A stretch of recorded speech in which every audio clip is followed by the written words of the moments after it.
Tapi iman selalu dimulai dari keheningan.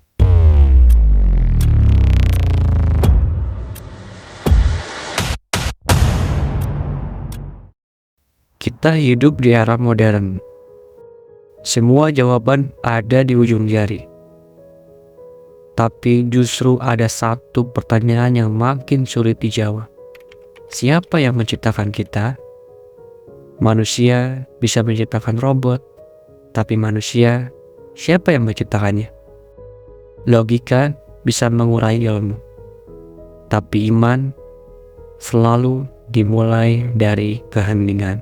Setiap manusia punya alarm batin.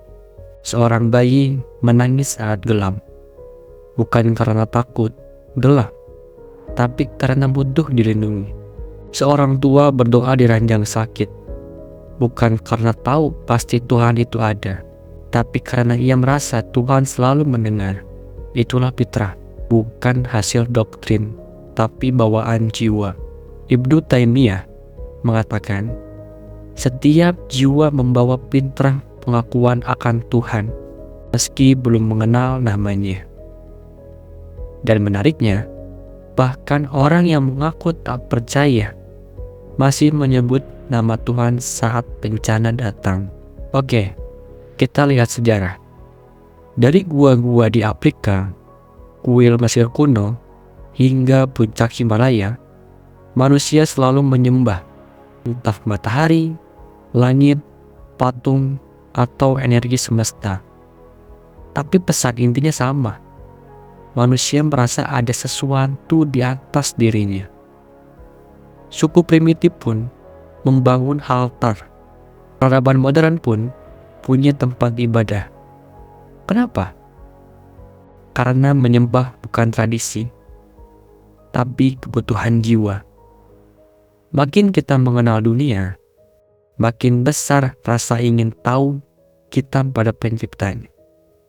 Sekarang bayangkan, kamu jalan-jalan ke hutan, lalu menemukan jam tangan mewah di tanah. Apa kamu akan bilang, wah, jam ini muncul sendiri? Tentu tidak. Kamu pasti tahu ada yang membuatnya. Lalu, mengapa saat melihat semesta yang jauh lebih kompleks, kita berkata, ini terjadi sendiri? Alam ini bukan acak. Planet berputar presisi. DNA menyimpan miliaran kode. Bahkan satu sel tubuh lebih rumit dari kota besar.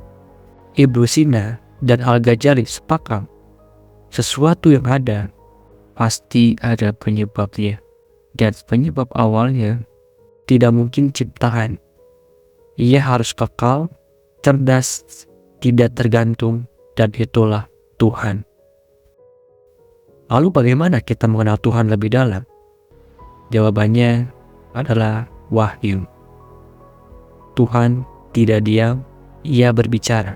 Dalam Islam, Al-Quran adalah kalimatnya.